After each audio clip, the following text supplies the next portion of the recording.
fried potatoes.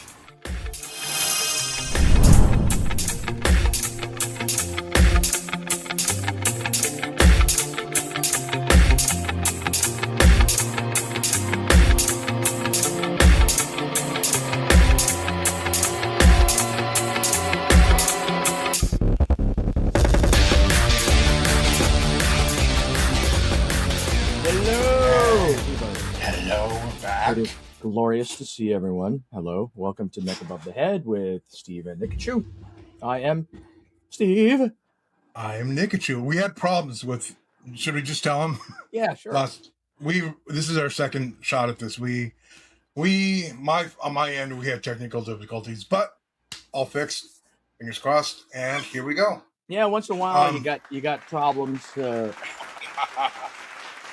Judges. Awesome. Once in a while you have problems with stuff. Everybody has problems with stuff, you know. And most of the time it's all technology and a ghost in the machine, if you will. I've changed computers 3 times.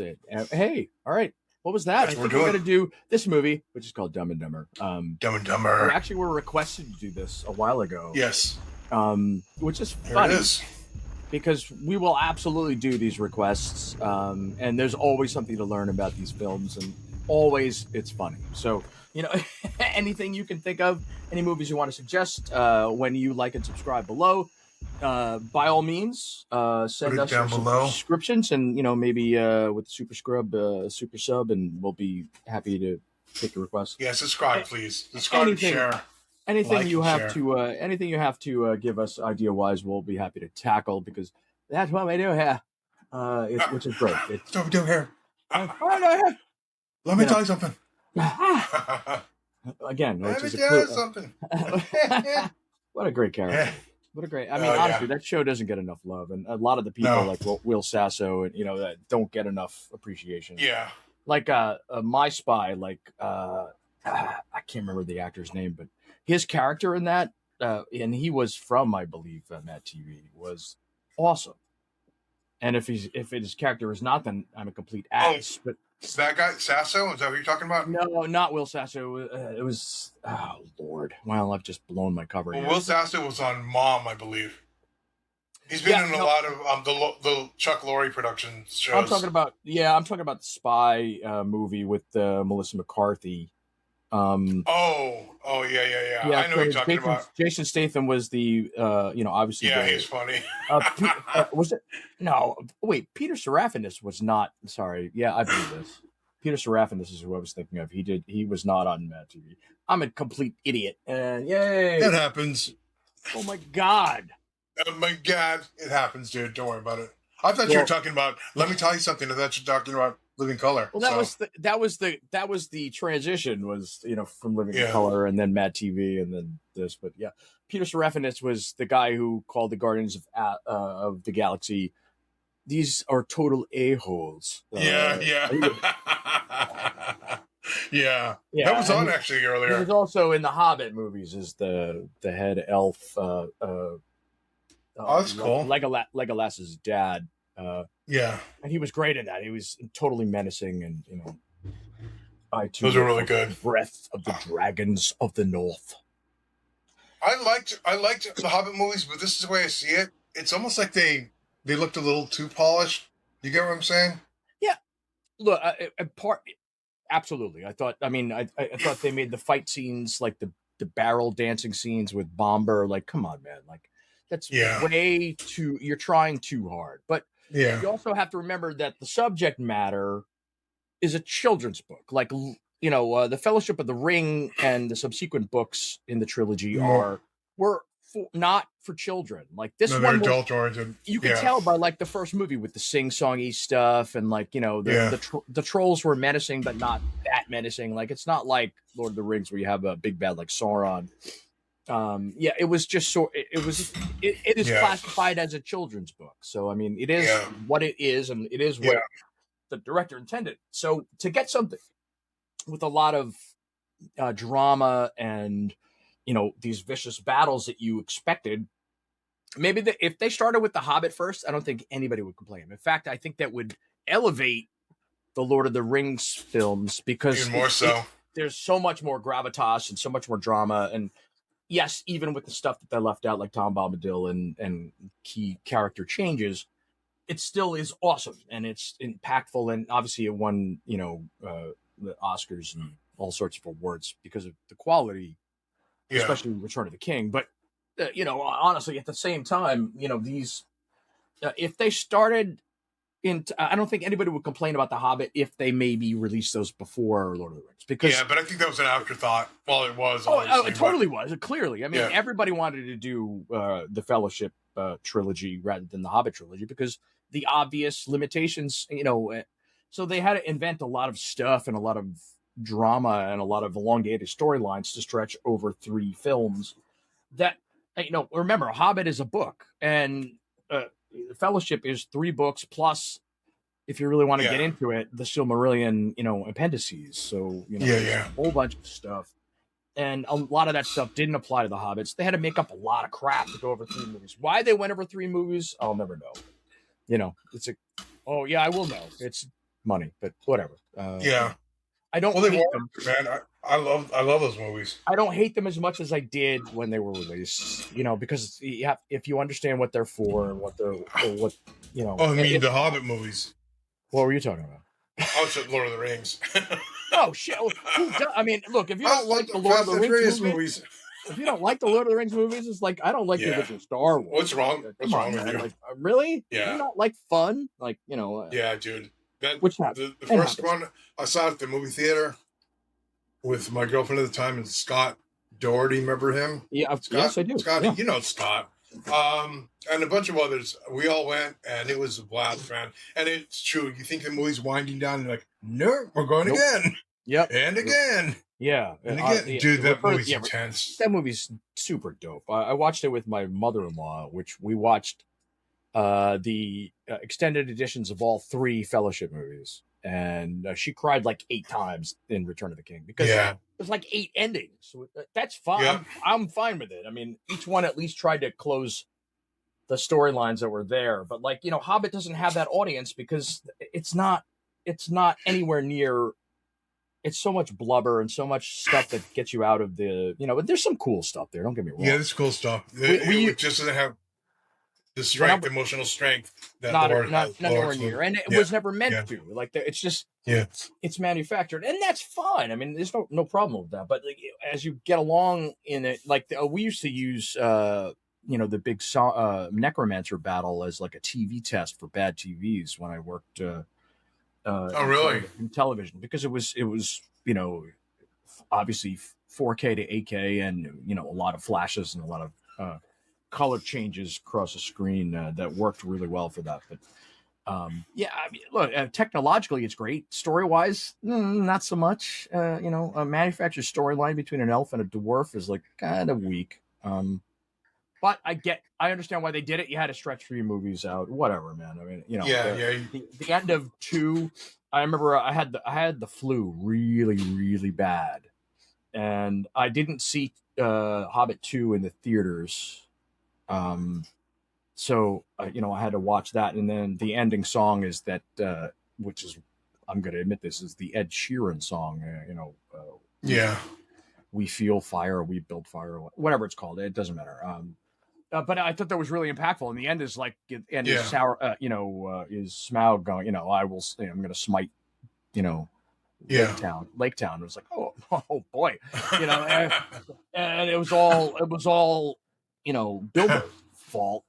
Basically he goaded him into this. It's like, shit.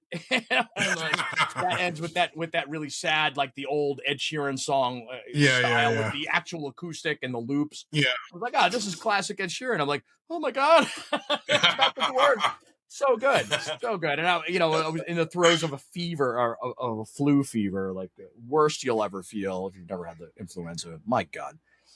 I mean, outside of really critical things. I mean, it's the worst natural sickness you'll ever have. That sucked. Yeah, so I have a little appreciation for the second one, but everyone else is like, I don't know. And I'm sure that's all nostalgia based, but whatever, man. Anywho, we're gonna move on to Dumb and Dumber. And there's a lot of key points about this film that are easy to ignore. One of the which, whatever that means, is John Hughes wrote the film under the title Ski Nuts.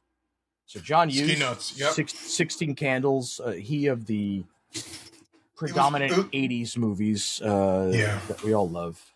It was one of his movies he wrote like on a weekend. And yeah, I mean, you read a treatment. You know, it's not a full script, but you read a treatment. You know, yeah. Oh my God! I mean, this guy just was a genius for the time. And he didn't like the direction they were taking it. He thought it was too raunchy, and he's like, you know what? I'm signing off on it. It's yours. He was pretty generous like that. Well, but, there was also a financial reason for him to do that. So, if he got credit for the film, he would automatically be paid $1 million because that was in his contract, creative contract, I guess you would call it. Yeah, yeah. So this movie evolved from a basic premise of two dumb guys in Aspen to the script that Dumb and Dumber is now, as you see it on Wax. And John Hughes sold the script directly to Bobby and Peter Farrelly, but he wanted to. Okay, so one of the things that John Hughes is very renowned for, apparently in the industry, which I didn't know, and you alluded to this, Nick, was is his speed for cranking out screenplays. So yeah, he did a treatment, but then he's known for writing first full draft screenplays in 2 days. He's always good for that. I mean, he's sold a lot of them. He sold a lot of them. He had another director he worked with. I can't think. He married. I can't think of her name. The mother from Back to the Future. He married her. The girl from Howard the Duck. Howard the Duck. Yeah.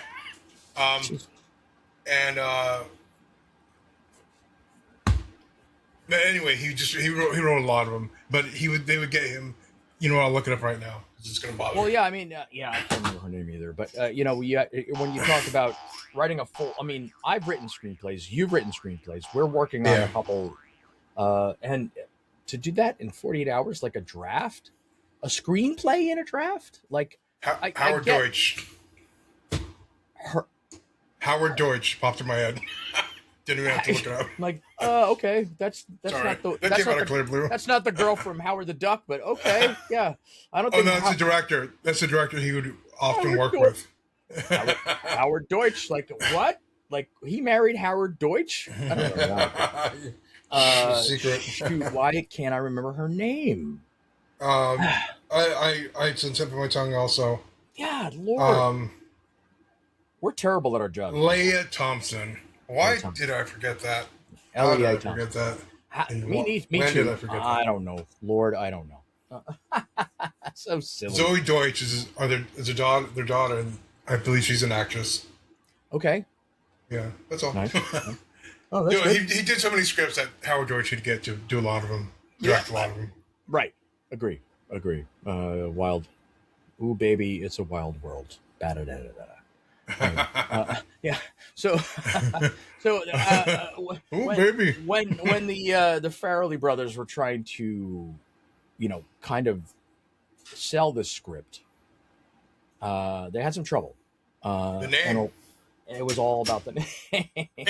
And it's funny because, like, if you think about it, it was like, yeah, I could see that. But then again, this was the high 80s. Things were different and language was different. And look, Dumb and Dumber is, while it's insulting, it's not the worst thing in the world. But then again, you're attaching. You have to remember about the high powered. Well, we'll get into this, but the problem was that New Line Cinema asked for high powered actors to be involved in its project. So this relates to the title change. So the movie would only get made by New Line CEO's statements was if they could get 2 leads for this film. Remember, the Farrellys didn't have a lead in mind. To get 2 leads from a list of 25 actors, and they ended up going to 100 people. And we'll talk about crazy. Who later. But when you think about, okay, this is what we've got. We have to go to every A-lister. You can see why Dumb and Dumber is not really gonna roll its way. I mean, it's not very dramatic. It's not very cinematic. It's like, it's crude. and it's a crude comedy. It's a crude movie, and that's fine. There's nothing wrong with that, especially now. Anytime, also, comedies get made all the time. Yep. Also, they had a limited budget to work with. Right. If you watch Dumb and Dumber, it looks like an independent comedy. Am I right? Like, as that kind of. I mean, I wouldn't say it looks like it doesn't look like Clerks, but I would say that it definitely looks a little bit more, a well financed Clerks one. You know what I mean? Like, and maybe it looks like Clerks 2. Sure. But there's a lot more scenery. There's a lot more travel involved due to the natures of the story. But great point. It does look indie. So to combat the general malaise of the title, they ended up shopping under a couple different names. One was Go West, which is kind of in theory what they do. And second is a power tool is not a toy. Which, I mean, a power toy is not a tool. And that would really kind of grab your interest, I guess. Like if I saw a script saying a power tool is not a toy, I'm like, all right, well, I got to see what that's about. It's like a very well crafted meme title. It's not like you're trying to sell a movie like I have a great movie, great characters, great character development. It's called Poop Hammer Deluxe. What do you say? Yeah. I'm like, let me ponder think about that. I mean, it's like, look, it's not. This is not going to be Atlas Shrugged. It's just not, and that's fine. Everything is fine. There are comedies made all the time. I mean, there was a lot. Some of the first movies are comedies, so like it's okay. We can make it. They had a lot of obstacles. Also, New Line was relatively new. They had the Nightmare on Elm Street movies under their wing. That's basically the biggest things they had going. But those were very successful. So you could see them wanting to branch out from. We just don't make a slasher flick. And because this goes back around full circle, it goes to Lord of the Rings, which were made by New Line a few years later. Oh yeah. So yes, that's right. So they were clearly trying to branch out, which is awesome. That's the way it should. It is be. awesome. I think and the Farrellies have clearly produced a good product time and time again, which is great. But they had to find some leads for this, but we'll get into this later. But let's get into the facts of the movie before we really trudge into the weeds. The nitty-gritty. Yeah, so I mean, this was one of my favorite things, a Christmas film. December 16th, 1994, it was released. It had a very low budget, as Nick alluded to, which is very critical to what you consider about the facts of the film. $17 million was the budget, and that got bumped for a couple of reasons we'll talk about. But the gross was like almost $250 million worldwide. Yeah, so, that's amazing. That's amazing. That's the wonder of comedy films. Is like you don't usually need to have elaborate sets and elaborate things, travel, catering, all that stuff. Like you're kind of rooted. This movie is sort of a departure from those rules, but it goes to show you that a documentary or something, a comedy, are going to be your cheapest budget, and if you're successful, a great gross. It's got to be done right. Comedy is comedy's hard, and they masters of it. These directors, and this great, a good point. And this is the Farrelly brothers' first film, so you have to keep that in mind when you read the success of the movie versus the budget. And they could write their own check after this movie came out. They had they'd written TV shows before. Yeah, so TV, commercials and TV, I think. Yeah, so movies are a big leap. It is a big for anybody. Anybody, and even back in the 80s and 90s, it was even 70s. It was rare that you saw a movie star go back and do TV. Now it's like commonplace. It's everyone's doing it now. Yeah, right. You're right. Even I saw game shows like with famous hosts who are movie stars, and there's plenty of them, on Peacock. Richard Dawson. It was not Richard Dawson. I mean, legitimate people, like, tongue kiss you. Yeah. I used to love watching those. Those are funny. They are fun. They are fun. I mean, I don't know, man. There's something about the sleazy 70s that, like, you just can't. You can't overwrite, and that's why he was so perfect in the Running Man. Was like, man, everybody hates this guy already. So like, he was a great bad guy. He was. Yeah, I don't think he knew it, but he was. I'm just being myself, man. Oh my gosh! Survey says, right? Pervert. So good. Yeah. So anyway, so the Farrellys, like, everybody knows that they're capable, and this movie proved it for cinema. But Peter Farrelly directed the movie Green Book with Mahershala Ali. It won the Academy Award for Best Picture in 2019. Yeah. It also won supporting actor for Mahershala Ali and Best Original Screenplay. It overcame some controversy there, but it doesn't matter. I mean, these guys are legitimate filmmakers. They learned their craft, and this was their first movie. And even though it's a comedy, there are subtle things that you can notice in the movie, camera movements and moving dollies and things of that nature that you understand that, all right, these guys may be amateurs in this, but they're not amateurs behind the camera. And I think that's important. No, you know your craft, and it doesn't matter if you're doing comedy or real. You know exactly what you want, what you need, what works, what doesn't. And 100%. These guys knew what they're doing. I mean, Green Book is in my opinion, it's a masterpiece of a movie. It's a powerful film. It's not like an Avengers or something, but it's a fucking, it's a freaking solid movie. It's a solid, movie. It's a piece that does some travel, but ultimately it's set in a car, So like, there's other places and other things, and Vigo. I was just gonna say that. Back to Lord. Vigo elevates everything. I mean, anything, he I don't. Regardless of how he was as Aragorn, which is amazing. Tony the Lip. History of Violence. He was terrific in. He was terrific in the latest Cronenberg movie where he was like shifting skin.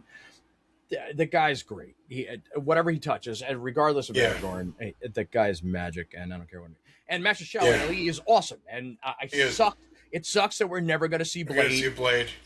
Well, not yet. I think it'll happen, but Marvel's kind of in trouble right now. They're banking everything on Doomsday, and they have to. But like, I got to tell you, I looked at the movie poster for Doomsday. And I was like, wow, I don't feel anything. Like, not. It's because they've made a lot of letdowns lately. A good movie poster is supposed to get you, but like none of these characters have any gravity to me anymore. They don't really. I mean, look, I don't care if it's Robert Downey Jr. playing Victor Von Doom. The whole thing is a letdown. Like the whole Jonathan Majors thing really screwed Marvel because I thought Kang was a good character, and regardless, I thought so too. Regardless of what happened, it really screwed Marvel, and they really. And anytime anybody has to pivot, see Solo the movie, bad things happen because it's never going to be the coherent vision. It's going to be a bunch of duct tape solutions. I don't know why they just didn't recast Kang, that actor. I mean, I know he was really good, Jonathan Majors, but I think that would have been was that much of an issue. Yeah, because this, I don't know if I saw some of the it's been certified real what's going on. I don't know if you know what's going on with Doomsday. It's supposed to open up in Tobey Maguire's universe, and Wolverine is there with Deadpool, and they're there to pretty much blow up that Earth, because if not, theirs gets destroyed, and that's not a very X-Men type move, and. Tobey Maguire's Spider-Man is supposed to die, right? I'm not giving shit away, but it's online everywhere. Well, again, I mean, these are all theories that we don't know that's what's going to happen, but that's what I heard. I heard they already opened that door with Spider-Man with the three, Andrew Garfield and them doing the meme, which was hilarious and lovely. But look, I think they brought Robert Downey Jr. in as a panic move. I do too, absolutely. Look, he's great. He was great as Iron Man, but is he going to be a great villain? I don't know that. And honestly, you don't have to keep going back to the well again and again. Like Star Wars learned this lesson painfully, and I think Marvel is learning it now. Is like, you don't have to do that. Don't do that. In fact, people are asking you not to do that, and Marvel has a lot of established great storylines and There's a ton of stuff they can go back and on. Like even like if Jack Reacher can come up with 18 storylines for what are we on season 4 or 5? Yeah, 4, I guess. 4, I think. Which is not it's not a mass market. Well, I guess some people will call it mass market, but whatever. If Tom Cruise could do 2 movies and Alan Rickman could do 4 series, that's 6 seasons. If you really want to break it down that way. Yeah. Couldn't Marvel come up with something with a replacement for Kang, where like you already established a timeline? Yeah, this happened. Yeah, it sucks.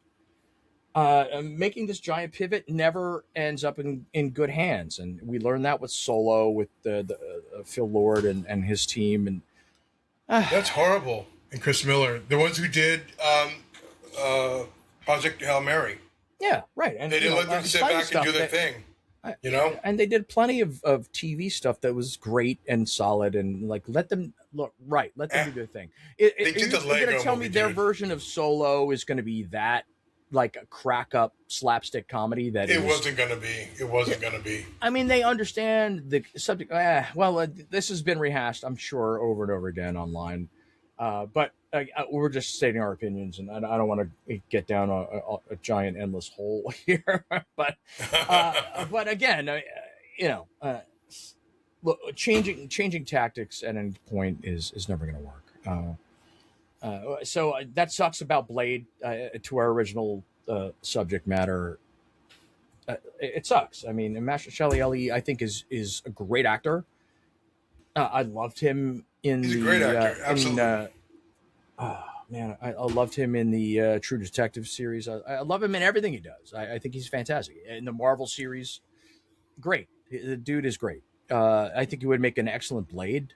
It's a shame that we're never going to see it, and it's a shame that Deadpool had to go back to Wesley for the cameos. And like, couldn't you just throw Mahershala Ali in that? I mean, if it's never going to happen, couldn't you just do that? Is it really going to hurt anybody? No. I mean, who cares? It's a movie. It's not real. Like, none of this stuff is real. Wasn't he in Luke Cage? Yes. Yeah. I think it was Luke Cage, but he was amazing. It was like Copperhead, I think. He was like a gang leader. It was great. He was great. And he's great in everything he does. The True Detective thing, like I said earlier, I thought while that season isn't strong, he was for me, he was the highlight. And that series is great for other reasons, but we're not going to talk about that now again because we're trying to. So anyway, we veered off. We did the neck above move, and we're way off over here. We're so famous for that. I'm really sorry for that. But we always get dragged into these little rabbit holes, but they're all worthwhile rabbit holes. And again, these are our conversations when we're not on. Right. This is why this would be so interesting. I mean, like, we think we're interesting. You may think we fucking suck, but these things happen. It is what it is. I think we're interesting. I have fun. Awesome. Yeah, I agree. Do I. Everything is awesome. There's no crying Indian in this movie here, and even though that's Italian, he's like, we're good, man. Dude, on my end here, the things are freezing here and there. Yep, you were frozen. Shit. Hey all. Hey, how's it going? We're back. Technical difficulties. Sorry again. Yeah. So we wanted to talk about a little bit of the Dumb and Dumber spinoff. So there was a cartoon series which for some reason had like a platypus or orangutan. A beaver. Was it a beaver? Like, and there's a joke in there somewhere. I suppose. A cool joke, but for the adults. It's produced by Hanna-Barbera. Right, which they try to have like the animation style was kind of Ren and Stimpy, I guess if you would have had to call it anything. The 90s style that everybody was going for at the time. A little bizarro, which is fine. Yeah, that's fine. They also had a 2003 prequel and a 2014 sequel with the original actors. That I can tell you about the prequel, which is Dumb and Dumber 2. Derek Richardson from Felicity and Eric Christian Olsen from NCIS were the two leads. That was Dumb and Dumber, wasn't it? Dumb and Dumber. Yeah. Yes. The third one with Jim Carrey was T.O. T.O. Dumb and Dumber Yeah. 2. So that was Dumber and Dumber. You were correct. Yeah. So yeah, a little bizarre, but hey, whatever. I mean, it was fine. The only thing I remember from that was the really, really short bus. That was like a featured segment. Was like in high school they drove a really short bus, and it had like one window. So I never saw it, silly. dude. I don't know, man. I looked at it. I'm like, I should maybe give it a chance. Unnecessary. Unnecessary. Okay. Like the cartoon and like the sequel, unnecessary. Like and the sequel was right. too long and just overtried. I mean, just tried too hard. And that's fine. Like everybody deserves to enjoy a property that you're involved in. So the ratings here: Rotten Tomatoes 69%, audience, however, was 84%, and IMDb score is 7.3 out of 10. So not terrible, at least from the audience side. Dumb and Dumber, the first one. We're back on the original. Sorry. Okay. I'm not researching. No problem. I got you. Awful properties. I got you. Yeah, the awful properties. You almost said feature, but you said fee. Just other kids going to say fecal, which kind of fecal matter. Yes, fecal. Everybody loves that. Okay. So this movie was really only made by the new star power of Jim Carrey. This was not something that remember we talked about at the earliest. The actors, there were 50. They asked for 25 actors. They sent it to 100, and the list of actors offered the movie, regardless of title, it's Nick Cage, Martin Short, Steve Martin, Rob Lowe, Gary Oldman, jeez. And really, according to Bobby Farrell, 100 actors passed. Most agents wouldn't even let the script trickle into the hands of the actors because of the titles. So, like, again, that was why they went through this whole triplicate title change. Yeah, so dumb. So they changed. The studios wouldn't even read the script for that. So again, they went to the alternate titles, as we said. Nick Cage was supposedly still in the running even after Jim Carrey was cast, but there was a little bit of money. Jim Carrey was cast for $1 million at the beginning. Then Nick Cage asked for $2 million raise, so he was at $3 million. And then Pet Detective dropped, and that Mask. Right, and those his star power went up. So Carrey was offered up. Sources vary from $350K to $700K to star. And after Ace Ventura came out, they renegotiated to $7 million. So which is crazy. But if you think about it, after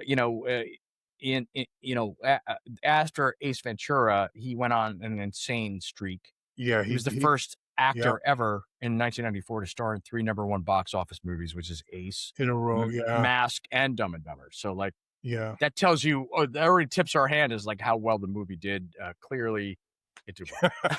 Can you picture? Can you imagine if Nick Cage got it?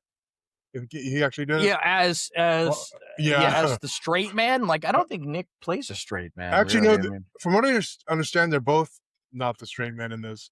Neither one of them.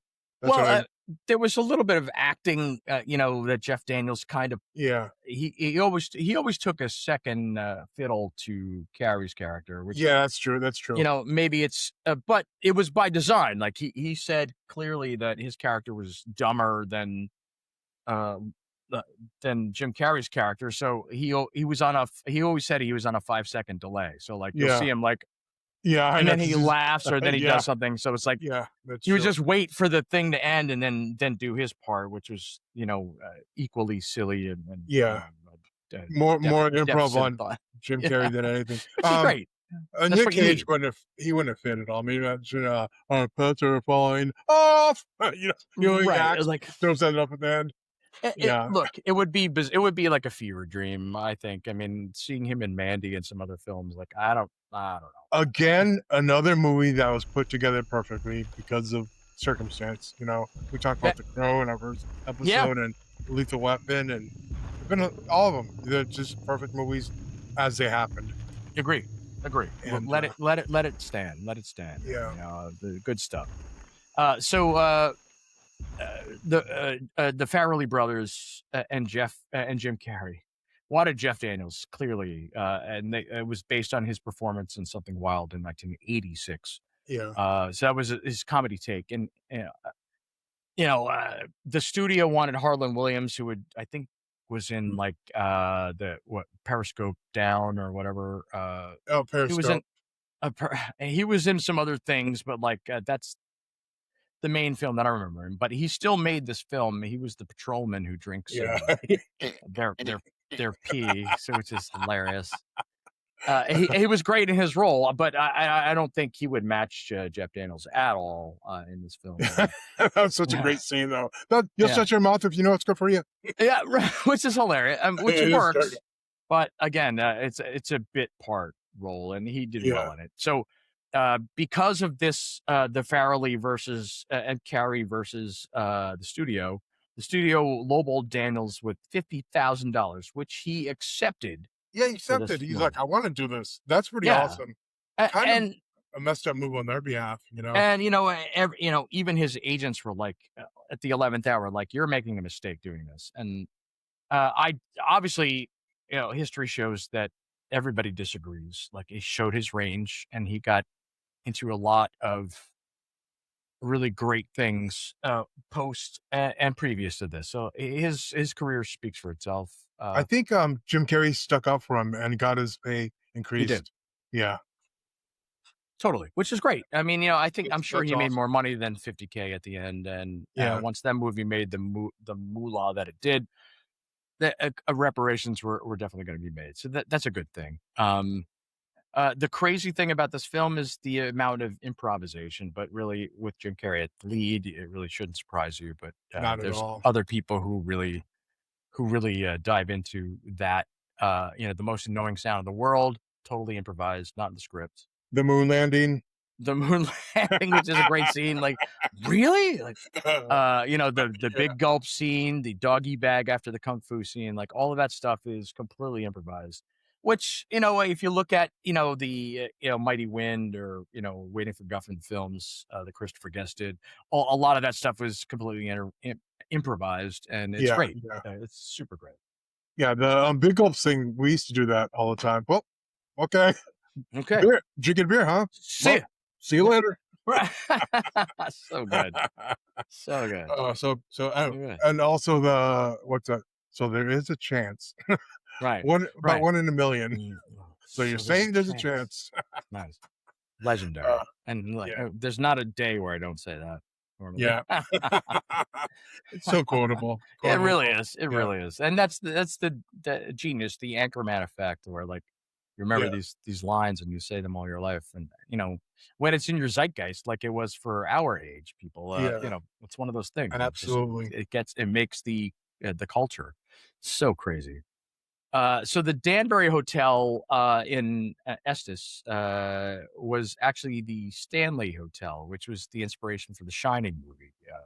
Because it was up in the Aspen Mountains, So Stephen King got a frightful visit. That's why he. Right. I believe it. I believe it too.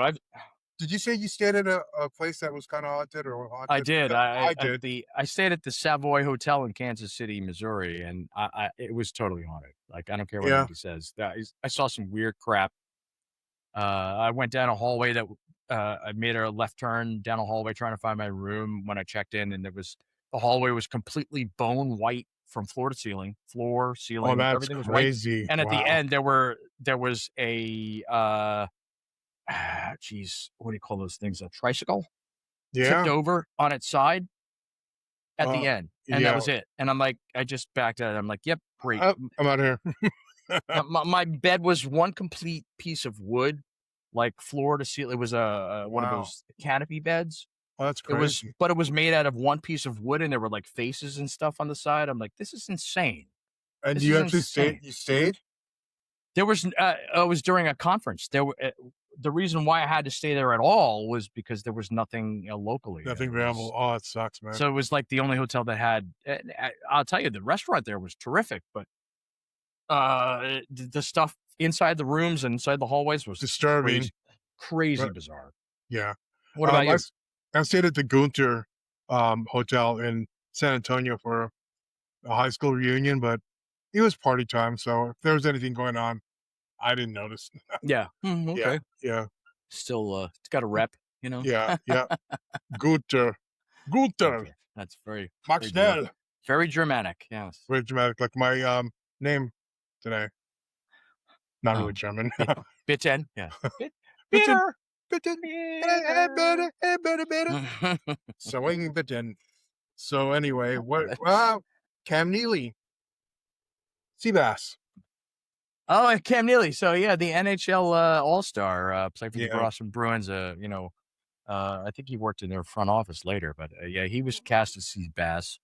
The perennial 50-goal scorer, was a legendary character in Bruins lore. Yeah, as a Ranger fan, I was never a big fan of Cam Neely, but the guy could play hockey and was damn good job in the movie. Yeah, he did a great job, and kick his ass Seabass is again one of those things that is in the zeitgeist. That who threw that? And Jim, he's like ratting him out.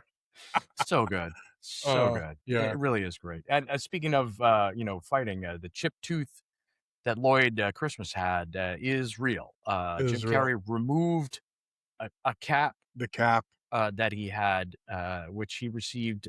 He got into a fist fight in elementary school. Actually, it wasn't a fist fight. It was more like his head getting shoved into a desk and clunk. One of those just bad moments. And his tooth was really chipped. And he actually did it again for this Dumb and Dumber T.O., which was hilarious.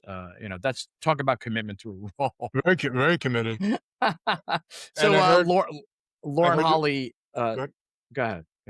No, there was actually a little bit of damage. They had to do a little bit more when putting it back on because it eroded a little bit in between them taking it off. How long did the filming take? Yeah, I mean, 3 months. Your tooth eroded, so they had to make a whole new mold and cap. Yeah. Oh, what a disaster. Yeah. So Lauren Holly. Lauren Holly was in the film. She was obviously the love interest for the two guys. She actually married Jim Carrey in 1996. For less than a year. Yeah, they were only married for a short amount of time. She was also in Down Periscope, which is hilarious. I know we're talking about that with Harlan Williams, but that's so funny. Jeff Daniels' hair. I love this because I deal with this every morning. Frizz. His frizzy hair is he did nothing. It's his natural hair. He just didn't use conditioner. That's all. That's crazy. Nobody in hair and makeup had to do anything. He just walked in with that hair every day, his natural hair. My God. That's really frizzy. I don't use conditioner. I use pomade, but everybody's hair is different. I mean, mine is I have naturally curly hair, but I prefer it straighter. So I have to use conditioner. If I don't, I look like Murderface from Metalocalypse. Like my hair is it's poofy. Mine's very poofy too. Very poofy. Like I let it go. Like it's matted down right now. It's like I have this white afro thing going. Pretty happening, actually. I use leave-in conditioner, which weighs it down a little bit and makes it less. So stay tuned for more tips on hair care. Hair care with Nickachu and Steve. That's our second channel. We need a sponsor. We'll also do emo eyeliner tips if you're interested. Oh yeah, terrific. It's going to be terrific. Little smoky look there. Stay tuned for that. Sleep in it. Great. Best way to activate it. Give it that Tim Burton look. Right. Everybody looks undead. That's the way to do it. Well, like all Batman did it, right? Right. It's funny, Tim Burton's Batman with Michael Keaton. He rips his mask off, and he has black underneath, but he rips it off.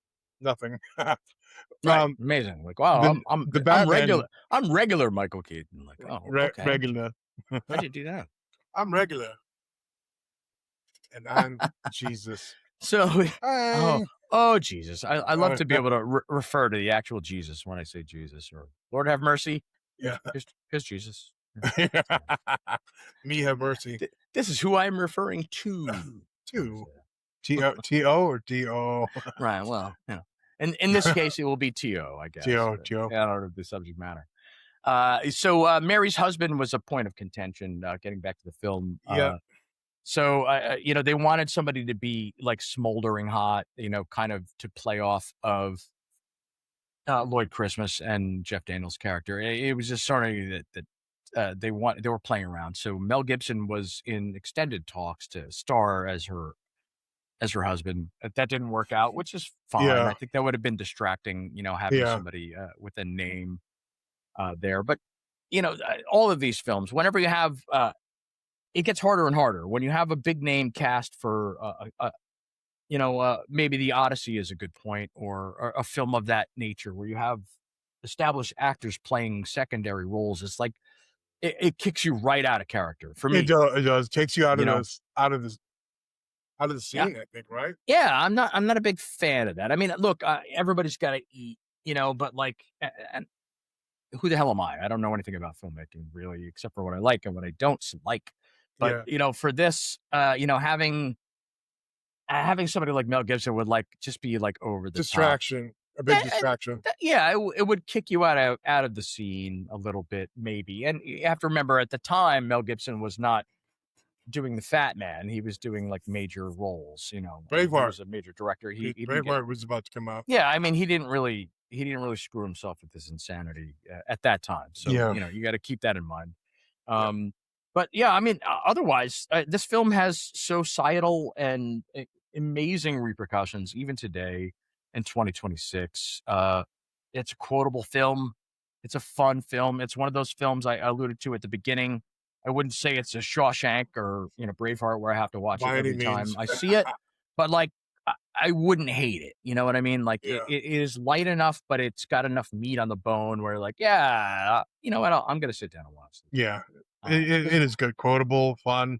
Yeah, laugh every time, man. Every time. Right, every time. There's always something that gets you, and like it's just the the facial expressions and the playoff of Daniels and Carey. I love it. I think it's a great film, and it's one of those things that really entered during our lifetime or our I guess maybe the key development phase where like you're really figuring out what you like and what you don't like. Yeah. I like this movie. I just do. I like this movie a lot too. I actually prefer the regular version, the theatrical version. I got the Blu-ray and they don't give you the option to watch either one. It's just the extended version. Oh, it's the extended. It's all right. So, takes you away. It's like Tombstone, the extra stuff in Tombstone. Sometimes the sharper edits that just get you to the like I said earlier, the meat on the bone. Like sometimes those are better. I mean, for something like Lord of the Rings, like for me, the extended versions are better. Like because that lore is something that I'm ingrained in, and I just we keep talking about this trilogy, but somehow. But even for The Hobbit, like I prefer the extended versions because like you get to see beautiful things that human beings and this is not AI. This is all real sets, real props, real effects. Like you get used to it, and you're like, I want to see all of that stuff. Like for me, I mean, I a couple of I'm okay for a comedy to have a role at the end of the film where I could watch them separately if they're not ingrained in the film. Yeah. I don't mind that. I like a gag roll, a gag reel, I guess they call it, or I like a film roll that's got stuff. At the end of Liar Liar, amazing. Yeah, right. That's funny, and sometimes they put them in the credits, which is great. Yeah. But for me, for a drama or something, you got to integrate it into the original film, and I think that's what Lord of the Rings, Hobbit did so well. I mean, agree to disagree on the quality of each series, but I don't think anybody would say like. I mean, honestly, the extended versions of Lord of the Rings and the extra stuff they give you is worth the price of admission. I mean, it's probably like 5-6 hours per movie. Mm-hmm. And that's not even an exaggeration. I mean, of armoring, not of at all. weaponry, of character development, of seeing the actors. And like, that was a tremendous undertaking. I wish Star Wars would do something like that. Like, have somebody talk about lightsaber hilts or armory or fighting styles or stuff like that. And they do that to a lesser extent, but like the old stuff that's probably gone. That would have been nice to the original see. Star Wars stuff. Yeah, that'd have been cool to see. Maybe they will, but because actually they're supposed to be releasing the original trilogy Star Wars, unspecialized, despecialized. And I would love to see. I would love to see that. Everybody loves to see, Han shoot first, and you want to see the stuff that we saw live. We were lucky enough to see the live stuff. And untouched, all that extra stuff. I don't care for it. I don't. Some of it I laugh at, some of it I like, and some of it I know is unnecessary. Jabba's palace, that whole singing thing. Yeah. Unnecessary. Unnecessary. But Vader, after he cuts Luke's hand off in Bespin and he walks out, and he's very dry, like, informed my Star Destroyer. For my rep. I mean, does it add anything? No. But anything with Vader on screen then was like, yes, like, throw that in. Like, why would you cut that? Like that Nub Nub song at the end of Jedi.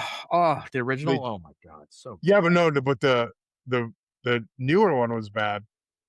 They're both bad. I mean, the Jabba Palace song is bad. Everything's bad. All they added, even the stuff in the New Hope with, like, going into Mos Eisley with, like, the Rontos and stuff, like, you're not fooling anybody. Stepping on Jabba's tail with Han Solo, you're not like, I get that this stuff was there and able to be edited, but it doesn't.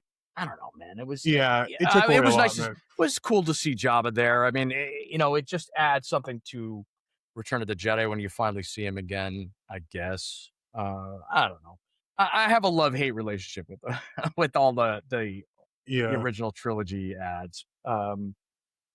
See, like, one of the things I do like is in Bespin, like, the original flyover with the cloud cars. And you see Leia in the window. That I dig, because, like, it drags you. It's a transition to the next scene. Seamless. Exactly. That's cool. Having a Ronto step over a land speeder and, like, knock stuff around, and the builder droids getting, being dumb. It's like, that's just, it's unnecessary. It doesn't really connect. Doesn't connect anything really. It wasn't for anything other than ego. Or that's cool. I don't care. I mean, whatever. But again, who am I? George Lucas is the master. I could. I wish he would come back. He won't come back though, will he? No. I mean, he sold that off. I mean, he would have to buy it back in order to do anything. They're not. He already gave him treatments. And they for the next film, and him. they didn't use any of it or little of it. They promised him, and then when he's gone, well, they don't owe him anything. Big ups, huh? See you later. Yeah, look, I enjoyed The Mandalorian. I thought it was great. Some of the other series, Andor is great. Yeah. Everything else, right. The Mandalorian season 1 and 2, 3 was kind of like 1 and 2 were great. They kind of killed the whole thing with Grogu going away by bringing it back again. I still don't understand the whole Grogu angle. I think they blew that a lot. I really do. Yeah. But Andor was great. Oversaturated. Andor was great. Yep. 100%. Season 1, 2 of Mandalorian are great. I don't know. Everything else is just like cool. Yeah, the whole Luke taking him away, it took away from that. It's almost like I still don't get it. Like, why bother? Like, it's like they brought RDJ back. Yeah. Or it's like it takes away, even though he's not the same character. It's kind of like, oh, come on, man. We see what you're doing. Anyway, I agree. Anyway, that's Dumb and Dumber, and we ended up with Star Wars. So sorry about that once again. But I hope you learned something. I know we did researching this stuff, and it was a lot of fun watching these movies again and kind of getting into the meat and the bone of these movies. It was great. It was great. It should have been us. It was. This should have been out sooner. We've had a few problems here and there, like just now. Me knocking my microphone. Right. Technical difficulties shooting this episode. I love it in particular, but we're doing it. And we'll have another one soon. I'm not sure what we're doing next, but we'll decide. That's fun. But we'll take your comments and consider them for the next one. But we have ideas of our own. Anybody comes up with something great, we will certainly consider it. Yeah. Adam down below, and we'll go for it. I'm getting like Oh, really? You're getting bruh? Yeah, that's I'm good. getting an echo. That was That's me. weird. That was Okay. me. Oh, there you sounded like okay. Duh. It was I an thought effect. because I hit my I know. microphone. I thought I Oh did my God. something. Yeah. No, you're Oh, good. yes, You're good. mio. Oh, que Hey, lástima. lástima. Hi. All Hi, right. Well, Poppy. please. Oh, we got the helpline will be down below as usual for Yep, people who need to reach for out, sure. Yeah, and we we're always here want. too. Yeah, please Back over the email head us at Yahoo and Gmail. for sure. Yeah, we check That's them my new daily. favorite thing. So That's my new always favorite thing to do. right, Gmail. Yeah, for sure. And we're always here to help. Please like and subscribe, and we will. Oh, do you have any dates? Oh yeah, I actually I have for Sugar Dragon my my cover band. We have 2 dates coming up in August. On the 15th, which is a Saturday, we're in Ocean Gate, New Jersey, 6:30 to 9:30 on the beach, which is awesome. Oh, that is nice. That'll be so fun. And then again on the 29th, which is also a Saturday, we're at Jamian's in Red Bank from 9 to 12. We'll put the dates down below. You guys can see it. Yeah, the links it's and great. everything. We're Sugar Dragon is the band. We do alternative 80s, 90s, and thousands.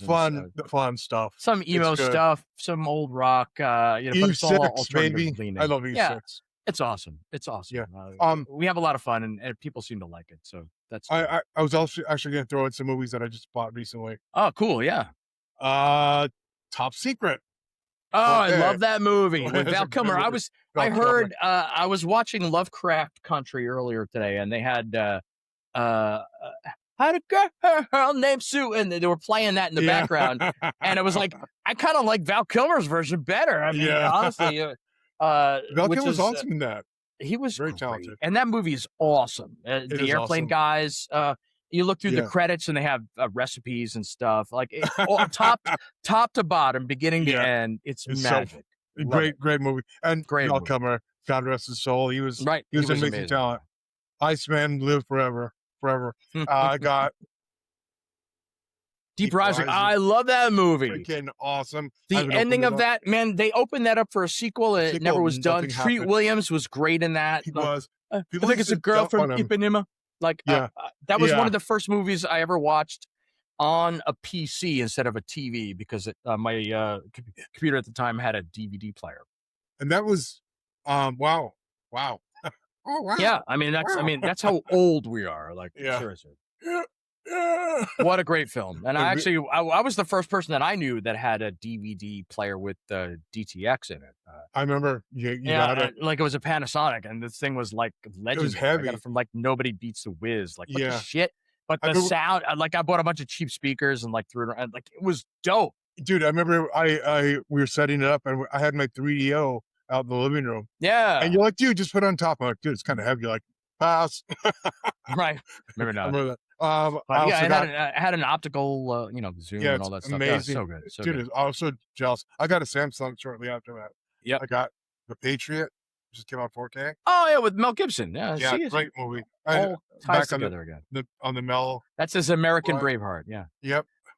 We were soldiers. Another Mel Gibson. Wow, you're on a Mel Gibson kick. Mel Gibson and this right here. This is a great movie. Ron Howard. Cinderella Man. I don't think I've ever seen it. You haven't seen it, man? Oh man. I don't think so. No. Put that on your list, man. It's really good. Okay, we'll do. Good. What do you know? And I always buy. I'll bring some more out next time, but we got to go. We had technical difficulties in this episode, and here's our point. Yeah. Here's the point that Nick was trying to make, and it's relevant. Buy physical media if you like something, because HBO Max proved that. They killed the Batgirl movie. They removed a bunch of Cartoon Network stuff. You're at the mercy of programming that you don't control, but something you own, you'll always own. Even like, I have a old Voodoo, which is now, I guess, Fandango account. I don't know what I'm going to lose. I'm sure I'm going to lose something. They remove stuff here and there. Digital stuff isn't guaranteed either. But something that you own, but like, again, it's not up to me and you.